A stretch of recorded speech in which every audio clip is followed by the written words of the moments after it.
Hello everyone, welcome to my class. In the previous class, we have discussed about the main concept of law of variable proportion theory. Okay, and also the shapes of total curve, average curve, and along with the marginal curve. Today, in this episode, I am going to discuss about one of the theory, that is long run production analysis theory returns to scale. Then we will discuss about this concept, that is law of returns to scale. Law of returns to scale, which is operated long run period. Okay, as we know that law of variable proportion, it was a short run theory or short run analysis. Law of returns to scale, it was a long run analysis.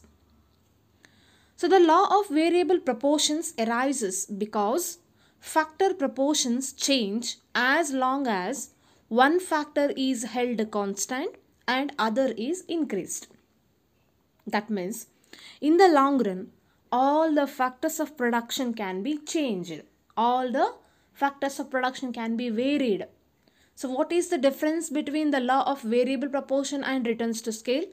In the long run, in the law of variable proportion, that is short run analysis, that we know that, along with that theory express that at least one of the factor, okay, input, either labor or the capital, it has been fixed, okay, and remaining will be variable. Okay, but here in this returns to scale, all the four factors of production, land, labor, capital and organization, all factors are what? Changed. Okay, so that for any particular production process, long period refers to a longer time period than the short period, and here various production processes, the time which involved in the long run may vary. Means for the longer period of time, the factors of production may be, it is what, vary.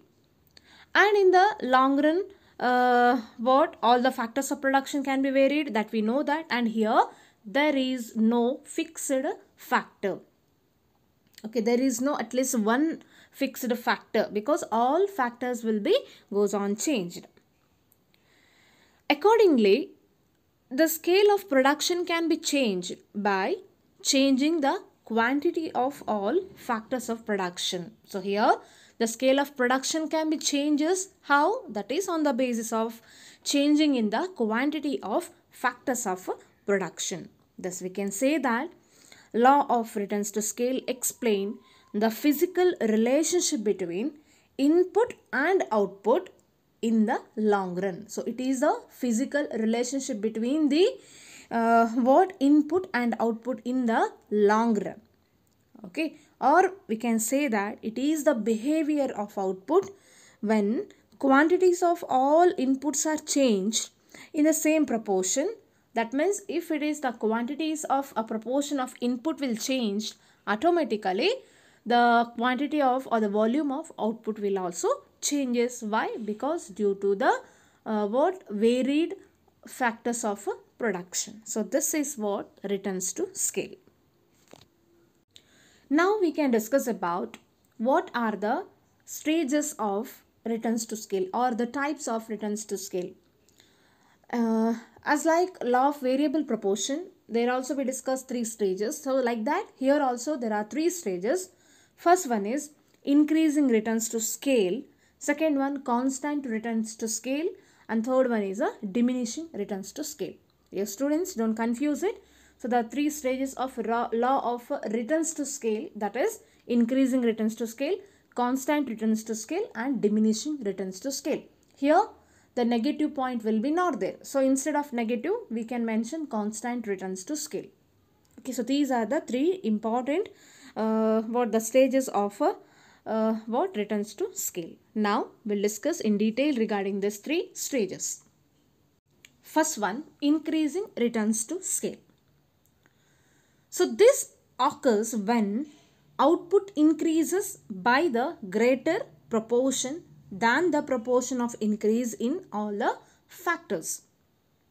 How can you say that? For example, if 100% increase in all the factors by a firm, so as a result, more than 100% increase in the total output.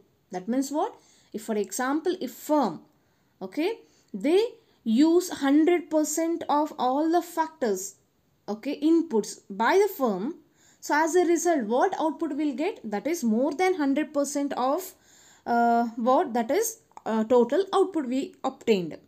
Okay, so this is what? Increasing returns to scale. Or we can say that when a proportional increase in all the inputs results in an increase in output by a larger proportion, and the production function is displayed, that is increasing returns to scale. So larger amount of input we used, as a result more than that of output we obtained, or the total volume of output we obtained. So this is what? Increasing returns to scale. That means here, if all inputs are doubled, output will also increase at a faster rate than double. That means if it is input will be what? 50%, then output what? 100% will obtain. Or the input will be 80%, then output will be what? 160% we obtained. That means here more than that of input we obtain output in this stage. Hence, it is said to be increasing returns to scale. Next, second one, constant returns to scale. So this happens when output increases by the same proportion as that the increase in input. That means how much we input used, only that much output we obtained. That means constant stage. Like for example, if we used 5% of input, then output will also 5% only. That means what amount, the quantity of input we used, so the total product or the volume of output also, if it is same proportion, then it is called as constant returns to scale. Okay, so when a proportional increase in all inputs results in an increase in output by the same proportion, then the production function is also displayed, that is constant returns to scale. That means simply we can say that if factors of production are doubled, then output will also doubled. If factors of production will be low, then output will also low. Or if factors of production will be increasing rate, then output will also increasing rate. That means how much quantity of input we used, only that much output we obtain. So this is what? Constant returns to scale, or CRS. Next, third one, diminishing returns to scale. So under this diminishing returns to scale, a firm experiences diminishing returns to scale when output increases less than proportionately with increase in factors. That means what here? Output will increases, that is on the based on less than proportionately with increase in factors. That means if it is factors increased, but the output is not more than that what we obtained. Okay, for example, we can say that if 100% increase in all the factors cause 80% increase in the output. That means if you spend, or if you used 100% of input, but you obtained only 80% of result, 80% of output, then it is called as diminishing returns to scale, or DRS. Okay, or we can say that it holds when a proportional increase in all inputs results in an increase in output by a smaller proportion. So whatever input we use, suppose if we use complete input, then also we obtain only a few percent of the smaller amount of output, then it is called as diminishing returns to scale. So here also one example we can see here. Suppose in a production process, all inputs gets doubled. As a result, if the output gets doubled, then the production function exhibits CRS, means constant returns to scale. That means what?